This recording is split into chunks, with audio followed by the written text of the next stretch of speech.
أعوذ بالله من الشيطان الرجيم.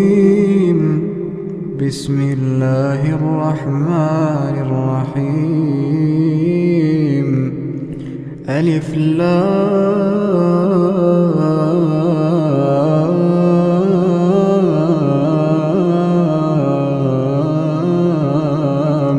ميم. الله لا إله إلا هو الحي القيوم. نزل عليك الكتاب بالحق مصدقا لما بين يديه وأنزل التوراة والإنجيل من قبل هدى للناس وأنزل الفرقان. إن الذين كفروا بآيات الله لهم عذاب شديد والله عزيز ذو انتقام. إن الله لا يخفى عليه شيء في الأرض ولا في السماء. هو الذي يصوركم في الأرحام كيف يشاء. لا إله إلا هو العزيز الحكيم. هو الذي أنزل عليك الكتاب منه آيات محكمات هن أم الكتاب وأخر متشابهات.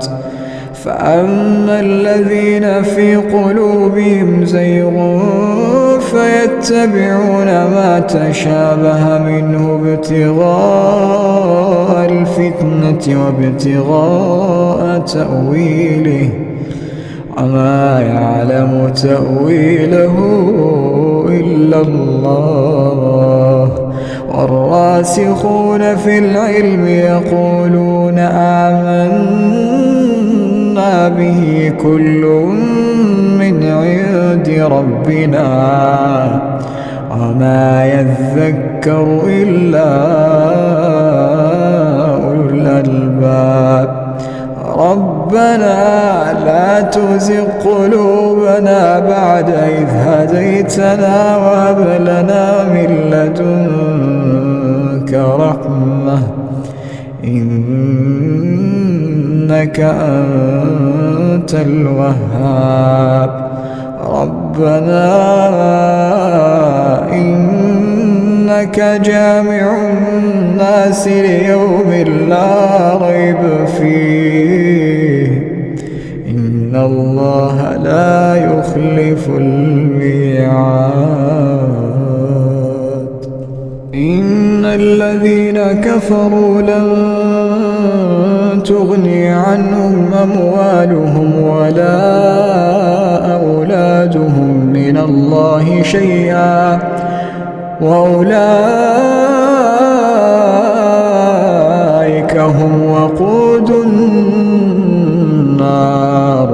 كدأب آل فرعون والذين من قبلهم كذبوا بآياتنا فأخذهم الله بذنوبهم والله شديد العقاب. قل للذين كفروا ستغلبون وتحشرون إلى جهنم وبئس المهاد. قد كان لكم آية في فئتين التقتا فئة تقاتل في سبيل الله وأخرى كافرة يرونهم مثليهم رأي العين والله يؤيد بنصره من يشاء إن في ذلك لعبرة لأولي الأبصار. زين للناس حب الشهوات من النساء والبنين والقناطير المقنطرة من الذهب والفضة والخيل المسومة والأنعام والحرث، ذلك متاع الحياة الدنيا والله عنده